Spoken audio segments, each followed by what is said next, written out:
What's going on, everybody? Welcome back. The past 24 hours in Marvel Strike Force have been insane. I was kind of waiting to see what Foxnext would say because there has been some issues with Ironheart that has really kind of boiled over and upset a lot of people, justifiably so, in the community. So Ironheart, her focus or her whole big deal was that number one, she's going to make your power armor squad much more durable. She's going to increase their health and give them defense.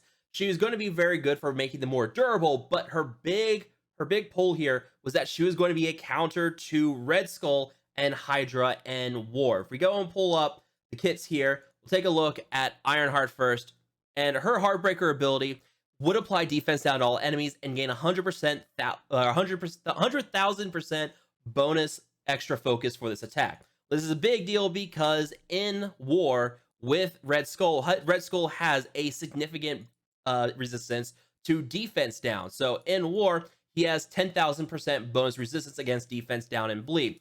The problem was that Ironheart, when using her, at least went so far, is that 100,000% bonus focus was a flat value instead of a bonus or percentage bonus.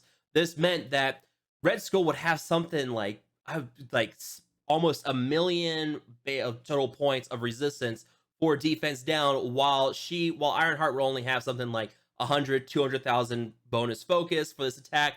And yeah, she was never going to apply defense down. So they have come out and said that this is going to be fixed in an upcoming update. We'll be getting this value changed from flat to percentage. So for now, she is not that counter to Red Skull that we were expecting. We'll have to see what happens here. Hopefully they do change that here soon. But we'll have to see. But I think that she will indeed live up to that hype of being that counter to Red Skull. We'll see. But yeah, this has been kind of boiling over because there's been a lot of issues lately with QA testing, with bugs, typos. A big one was with Black Order. We'll talk about Black Order here in a second because they got a massive buff with this update. We'll go into detail about why this buff to them is so significant. But also, it's becoming issues because there's other characters. I believe Mr. Fantastic is another character that kind of has the same issue. I believe his Orbital Assault, yeah, this is supposed to have 100,000% bonus extra focus, and apparently it's only a flat percentage, or it's only a flat value. I believe Phoenix has the same issue as well with her. Oh gosh, I'm trying to remember what hers is, but yeah, she is supposed to gain like bonus. Yeah, she's supposed to gain percentage bonus focus, and it's only a flat value. So there's characters that are supposed to be getting these percentage value bonuses. They're only getting flat values. We'll see if Phoenix and Mr. Fantastic could possibly get snuck into here with this fix.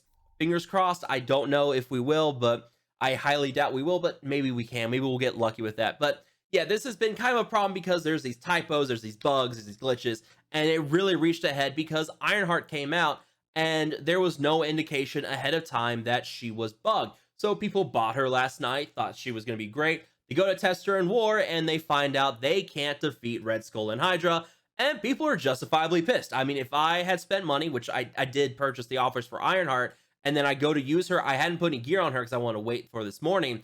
If I put gear on her, put like those T3 abilities, maybe even some T4s on her, and I went into War and I found that she was not working as advertised, oh, I would be absolutely furious. And I would very likely be going for a refund. And I kind of wanted to wait and see what Foxnext was going to say before going crazy on anything. Because, yeah, if they did go and say that, well, you know, it was just a typo, it's only supposed to be a flat value, yeah, I would definitely see people going for refunds because they basically changed how she was advertised.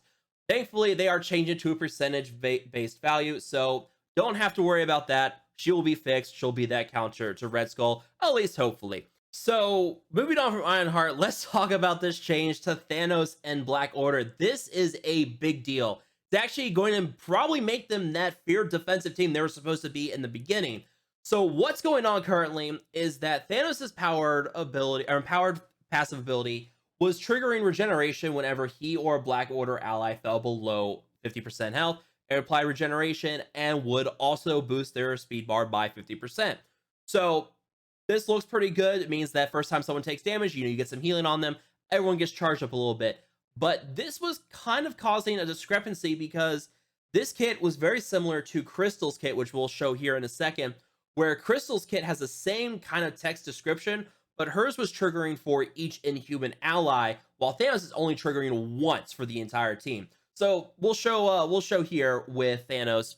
We'll show his empowered stance and his ultimate power passive. If this character's health is full at the start of the match, the first time this character or Black Order allies drops below 50% health, fill speed bar 50% and apply regeneration to self and all Black Order allies. All right, looks pretty good. So let's go and take a look at Crystal's kit for Inhumans, and you're gonna see it's the exact same kind of description here. And what the difference is that Crystal is applying it all the time. So if this character's health is full at the start of the match, same kind of text. First time this character or Inhuman ally drops below 50% health, heal them for 20% of this character's max health and clear 2 negative effects. I could also put the T4 on this, maybe someday. But this was triggering for every single Inhuman. So if Crystal, we had a team full of Inhumans, Crystal, Karnak, Black Bolt, Yo-Yo, and Quake. Every time each of those Inhuman allies fell below 50% health, they would get healed. So it was triggering for each separate individual ally. We're not getting the same with Thanos, and they are changing this, and this is a big deal. This is actually very, very big because number one, with this, you get the 50% speed bar for each character. So you potentially have 250% bonus speed bar now from 50%. That's an increase of 5 times. That's a pretty big boost there. And also the regeneration, because now you're going to get a lot more sustainability with this team. But also with Cole Obsidian, if you look at his passive, every time that he has regeneration, he gets 1000% bonus resistance. So this team looks like it's going to be a lot stronger now on defense. If you guys remember, Black Order were hyped to be this defensive team.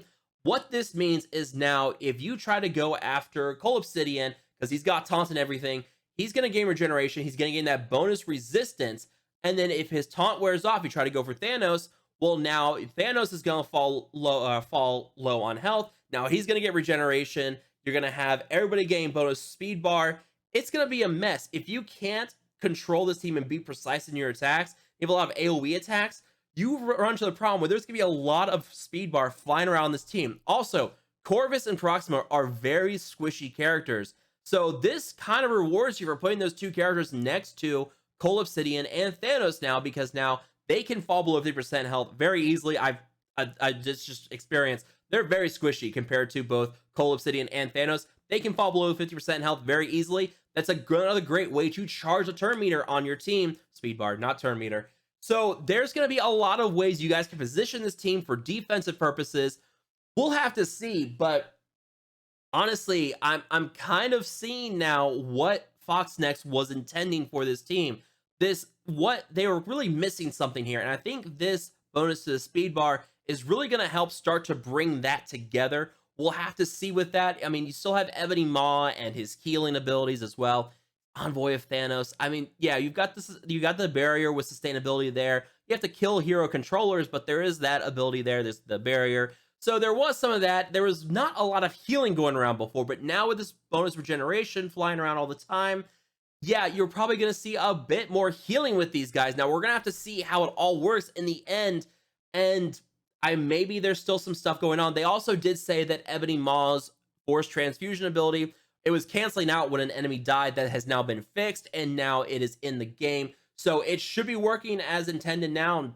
So far with me running him around, I've seen it work correctly. So this one does seem to be functioning properly now. So this is fixed. We'll have to see how things go with this change and this next update, whenever it's going to hit.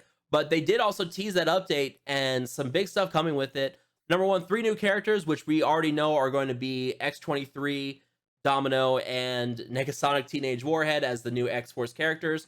We're also getting some kind of new versus battle mode, and we're getting updates to the kits for Deadpool and Cable. So we're going to see reworks for them, some kind of new advanced option, and a new event campaign, which we already know will be the campaign to get the orbs and the shards for Domino. So we know there's plenty of stuff coming up with that here very soon. Gonna be excited to see how that all works out. Hopefully it's not as buggy, because it would be nice to have some stuff that's not glitchy and buggy and typos and stuff. So big buff to Black Order. Ironheart's getting fixed. We can sort of put down our pitchforks for now, though hopefully we'll get some fixes to Phoenix and Mr. Fantastic as well. Let me know down below, what do you guys think about these changes? Are you guys satisfied with these? Do you guys think that the change to Black Order is too strong? Let me know down below. If you guys did enjoy this video, make sure to hit that like button, share this video, subscribe to the channel for more Marvel Strike Force content in the future. I will see you guys next time.